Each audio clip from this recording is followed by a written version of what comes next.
당신은 우리 아버지가 병원 때문에 올라오신 거 뻔히 알면서 어떻게 한밤중에 그렇게 쫓아낼 수가 있어? 쫓아내다니, 내가 언제 쫓아냈다고 그래? 그럼 집에 들렀다가 가시라고 말이라도 한마디 했냐? 이복의 김서방, 그렇게 화만 내지 말고 앉아서 이야기해. 장모님도 그러시는 거 아니에요. 사정 다 아시면서 애엄마가 그렇게 하자고 했어도 장모님이 어른이면 말렸어야죠. 진짜 당신 왜 이래? 목소리 낮춰. 아들 공부하잖아. 공부? 지금 공부가 중요해? 김선호, 당장 이리 나와봐. 너는 할아버지가 찾아오셨는데 나와서 얼굴 보고 인사드려야 할 거 아냐? 애한테까지 왜 이래? 다음 주에 중간고사 기간이라고 했잖아. 중간고사 좋아하시네. 애 이렇게 키울 거면 공부시키지도 마. 뭐가 중요한지도 모르는 자식을 대학은 보내서 뭐해? 당신 진짜 이게 말이 되는 일이라고 생각해? 아버님이 미리 말씀도 없이 오셨는데 나보고 어쩌라고. 우리 엄마는 그럼 어떻게 해? 안방에서 당신이랑 같이 자면 될 거 아냐? 집에 방에 없는 것도 아니고. 김서방, 진짜 말이 좀 심한 거 아니야? 내가 먼저 이 집에 와 있었는데 나는 손님도 아니라는 소린가? 이렇게 장모 앞에서 내 딸이랑 손주한테 소리 지르는 게 제정신이야? 평소에 장모를 얼마나 무시했으면 이럴 수가 있나? 그럼 선호 엄마는 얼마나 우리 아버지를 무시했으면 병원 가시겠다고 시골에서 올라온 저희 아버지를 길거리로 쫓아낼 수가 있어요. 오늘 이야기 속의 주인공은 80세 나이의 김 씨와 그의 아들 며느리에 관한 이야기죠.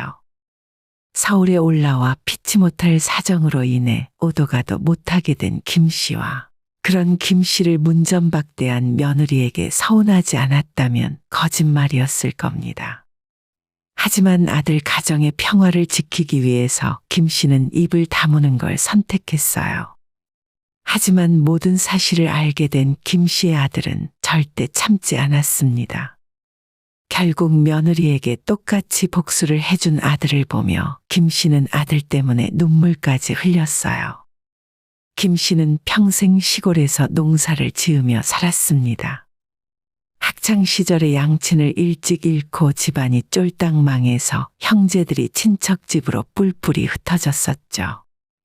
김 씨는 다행히도 친하게 지내던 이웃집에서 살 수 있게 되며 학교가 끝나면 농사를 도왔습니다. 그 길로 인해 김 씨의 평생 직업은 농부가 되었죠. 김 씨는 중학교를 졸업하자마자 고등학교 진학을 포기하고 본격적으로 일을 시작했어요.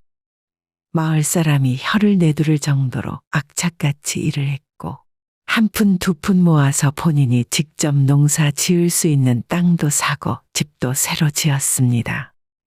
그러다 보니 20대 젊은 나이를 일만 하며 보냈고 당시로서는 조금 늦은 나이인 30대가 훌쩍 넘어 지금의 아내를 만나 결혼을 하게 되었어요. 결혼을 하고 2년 뒤 부부는 떡두꺼비 같은 아들을 가졌습니다. 김 씨는 어릴 때부터 가난한 집에서 없이 살았고 부모까지 빨리 잃고 나서는 제대로 끝까지 배우지도 못한 사람이었어요. 그 한이 사무쳐 있었고 아들에게는 절대 본인과 같은 환경을 물려주지 않겠다고 다짐을 하였습니다. 담배 한 개 피, 막걸리 한 잔을 아끼고 줄여서 아들에게 책 한 권을 더 사주었고 부족함 없이 키우기 위해 고군분투하며 노력했죠. 아버지, 저 대학 안 가고 바로 취업할까 해요. 아들이 고등학교에 다니고 있을 때 김 씨의 집안 형편은 좋지 않았습니다. 농사 짓고 있는 토지를 담보로 대출을 받아가며 겨우겨우 버티고 있었죠. 그때가 아들이 대학 진학을 앞두고 있을 때라서 김 씨와 아내는 근심이 이만저만 아니었는데 어느 날 아들은 대학을 포기하겠다 선언을 하더라고요. 뭐 이놈아, 어째서 대학을 안 가겠다는 거야? 이 동네에서 너보다 공부 잘하는 놈이 어디 있어? 초중고 내내 1등을 놓치지 않았던 모범생 아들의 말에 김 씨는 엄청난 충격을 받았습니다. 졸업하면 바로 시내에서 일을 시작하고 싶어요. 요즘은 자동차 정비가 돈을 많이 번대요.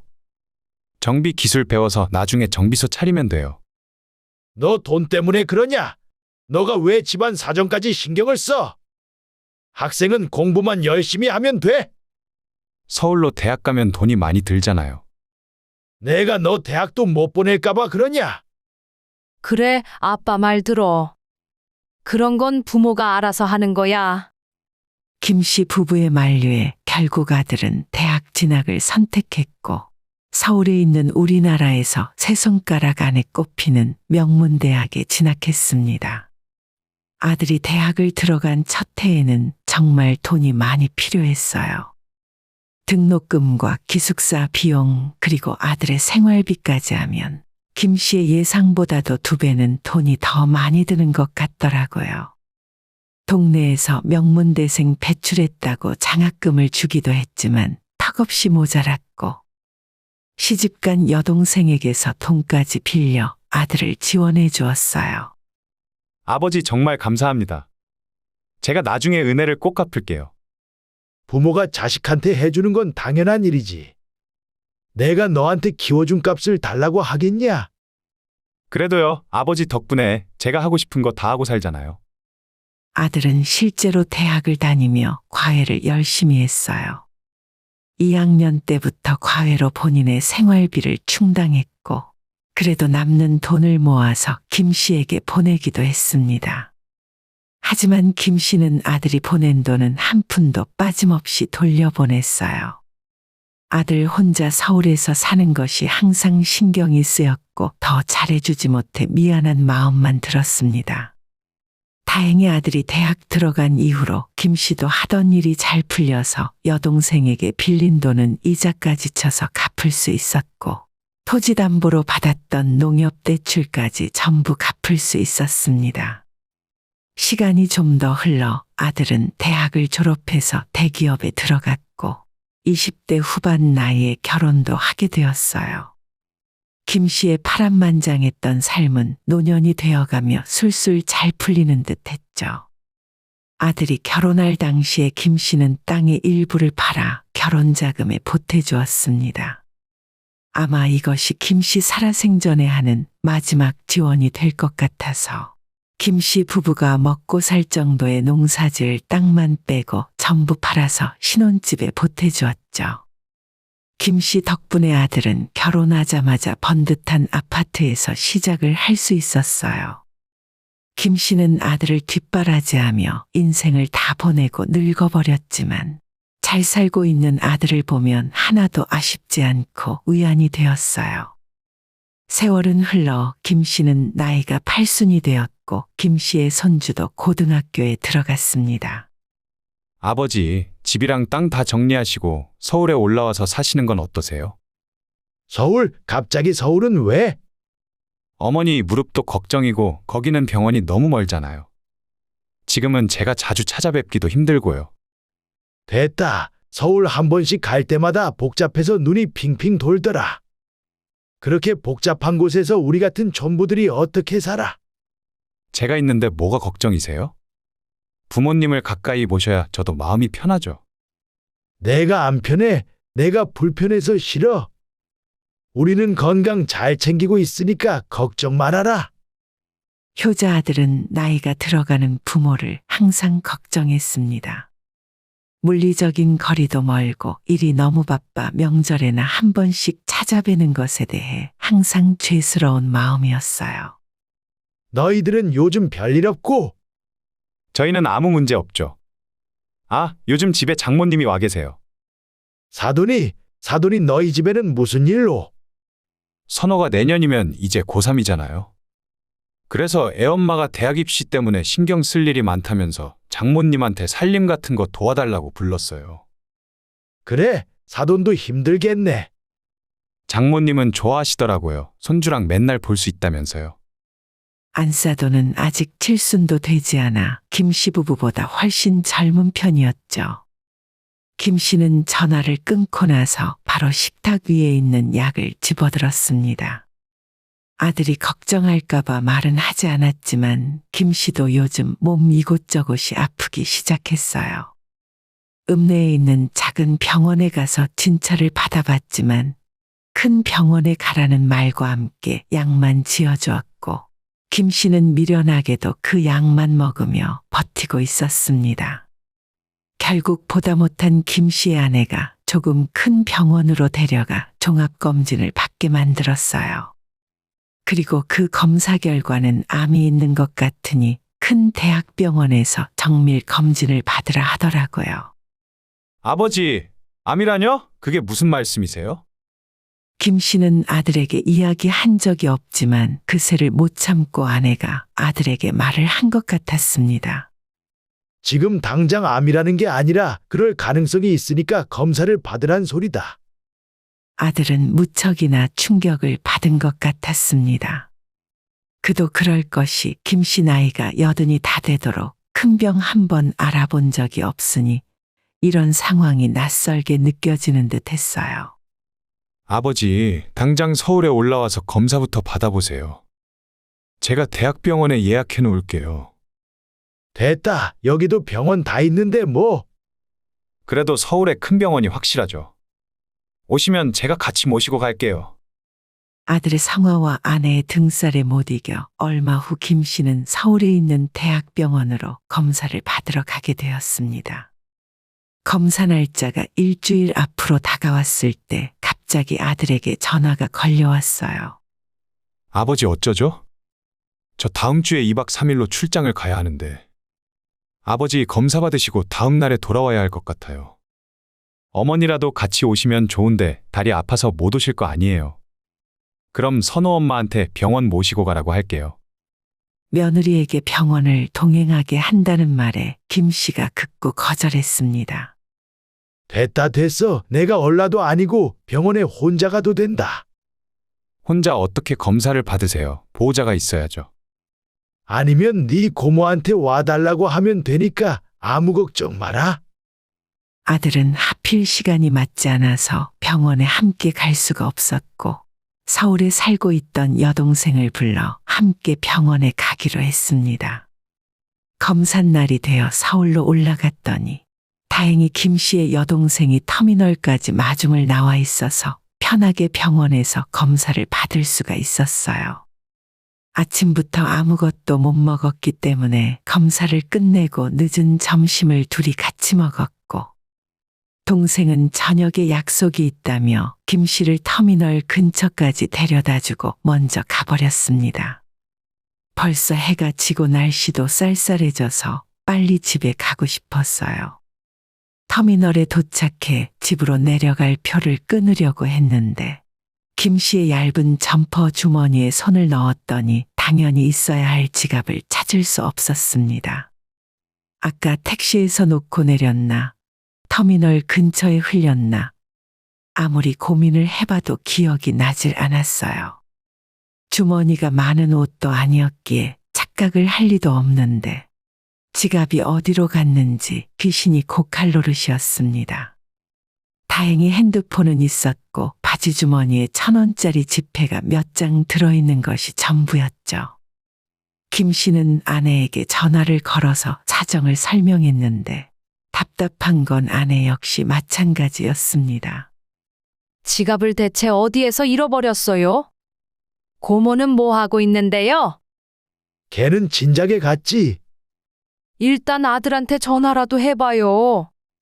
걔는 아직 출장 중이라 내일이나 돼야 올 텐데. 그래도 이 시간에 갈 곳이 어디 있어요? 아들네 집에라도 가 있어야지. 아내의 말을 듣고 김 씨도 그 방법밖에 없다고 생각했지만 사돈도 집에 와 있을 거란 생각에 망설여졌습니다. 일단 아들에게 전화를 걸었더니 아들은 자기가 며느리한테 이야기를 해둘 테니 바로 집에 가 있으라 하더라고요. 저 내일 오전에 일찍 올라갈 수 있어요. 일단 저희 집에 가 계세요. 지갑은 누가 주운 사람이 있으면 연락이 오겠죠. 나 때문에 괜히 일찍 온다는 거 아니야. 그냥 선호 엄마한테 돈만 좀 꿔달라고 해. 내가 집에 내려가는 대로 붙여줄 테니까. 아니에요. 장모님이 계시긴 한데 어차피 남는 방도 있어서 괜찮아요. 아들의 말을 듣고 결국 김 씨는 아들 없는 아들네 집으로 향했습니다. 택시를 타고 가면 며느리가 돈을 들고 아파트 정문 앞에 나와 있겠다고 말했고 괜히 자기가 지갑을 잃어버려서 여기저기 민폐를 끼치는 것 같았죠. 생각해보면 명절에도 아들과 며느리가 내려오면 내려왔지. 김씨 부부가 아들네 집에 올라온 것은 그 오랜 시간 동안 5번이 채 되지 않았습니다. 이왕 이렇게 된 거, 내일 아침에 아들 얼굴이나 보고 내려가자는 생각이었죠.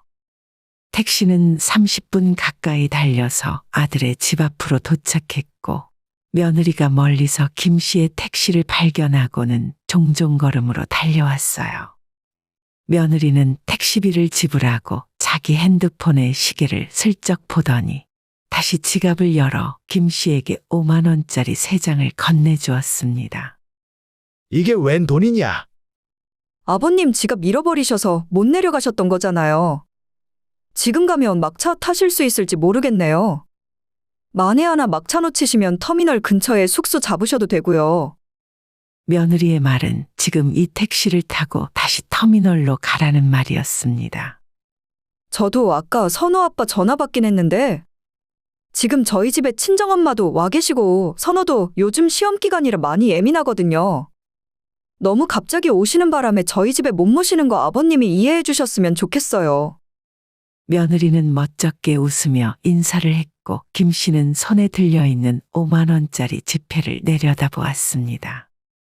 쌀쌀한 날씨와 손에 들린 지폐 3장이 김 씨를 더욱 초라하게 만드는 듯 했어요. 이 시간에 택시 다시 잡기 힘드니까 그냥 이거 타고 돌아가세요. 그리고 선호 아빠한테는 제가 이야기 잘할게요. 며느리가 하는 말에는 뼈가 있었습니다. 어쩐지 김 씨에게는 오늘 일에 대해서 아무런 말을 하지 말라는 듯 했죠. 김 씨는 그런 며느리에게 아무런 말도 하지 않았습니다. 본인 하나만 참으면 되는데 아들 부부 집안에 괜한 분란을 만들고 싶지 않았으니까요. 그렇게 자기 할 말만 쏟아내고 돌아가 버리는 며느리의 뒷모습을 보면서 괜히 아들 얼굴이 보고 싶어졌어요. 하지만 다시 본인이 타고 왔던 택시를 그대로 타고 터미널로 되돌아가야만 했습니다. 돌아가는 차 안에서 김 씨는 며느리의 행동을 다시 떠올렸어요. 김 씨가 바보라서 아무 말도 하지 않은 건 아니었습니다. 며느리의 행동 하나하나가 시부모에 대한 공경이 없었다는 것도 잘 알고 있었죠. 하지만 각자의 사정과 입장이라는 게 있으니 가정의 평화를 깨고 싶지 않았습니다. 이대로 본인만 조용히 집에 내려가기만 하면 아무 일도 없을 테니 자기만 입을 다물면 된다고 생각했죠. 다시 차는 한참을 달려 터미널로 도착했고 이미 고향으로 내려갈 막차는 떠나고 없었어요. 김 씨는 또다시 우여곡절 끝에 길을 헤매다가 터미널 근처의 작은 숙소를 얻어 들어갔습니다. 그때 아내에게 전화가 걸려왔어요. 며느리는 만났어요? 집에는 들어갔고? 왜 걱정되게 전화 한 통이 없어요? 김 씨는 아내에게 대략적인 상황을 설명해 주었습니다. 며느리 이야기를 최대한 포장한다고 했는데도 아내는 노발대발 화를 내더라고요. 아니, 지금 그게 말이 되는 소리예요? 집에도 못 들어가고 노인네 혼자 숙소 잡아서 지내라는 게? 아이고 됐어. 안 그래도 사돈댁이 있다고 해서 불편했는데 잘 됐지 뭐.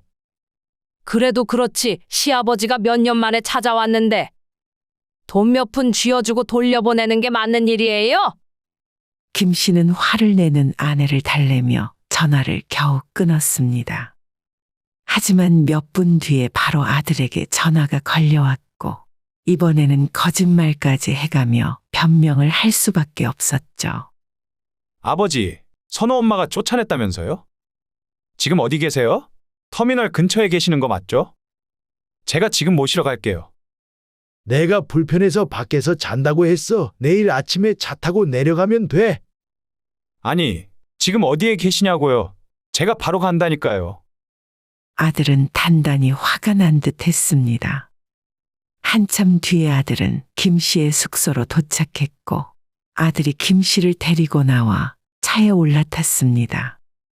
아들 집에 가면서도 두 부자는 한마디 말도 없었고 공기마저 무거운 느낌이었죠. 몇 시간 만에 다시 아들의 아파트에 도착해서 아들이 현관문 비밀번호를 치고 들어가자 현관 앞에는 며느리와 안사돈이 나와 있었습니다. 두 사람 모두 표정부터 아주 좋지 않았어요. 당신은 우리 아버지가 병원 때문에 올라오신 거 뻔히 알면서 어떻게 한밤중에 그렇게 쫓아낼 수가 있어? 쫓아내다니. 내가 언제 쫓아냈다고 그래? 그럼 집에 들렀다가 가시라고 말이라도 한마디 했냐?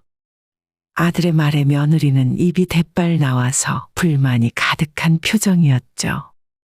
이복의 김서방, 그렇게 화만 내지 말고 앉아서 이야기해. 장모님도 그러시는 거 아니에요? 사정 다 아시면서 애엄마가 그렇게 하자고 했어도 장모님이 어른이면 말렸어야죠. 진짜 당신 왜 이래? 목소리 낮춰. 아들 공부하잖아. 공부? 지금 공부가 중요해? 김선호, 당장 이리 나와봐. 너는 할아버지가 찾아오셨는데 나와서 얼굴 보고 인사드려야 할 거 아냐? 애한테까지 왜 이래? 다음 주에 중간고사 기간이라고 했잖아. 중간고사 좋아하시네. 애 이렇게 키울 거면 공부시키지도 마. 뭐가 중요한지도 모르는 자식을 대학은 보내서 뭐해? 당신 진짜 이게 말이 되는 일이라고 생각해? 아버님이 미리 말씀도 없이 오셨는데 나보고 어쩌라고. 우리 엄마는 그럼 어떻게 해?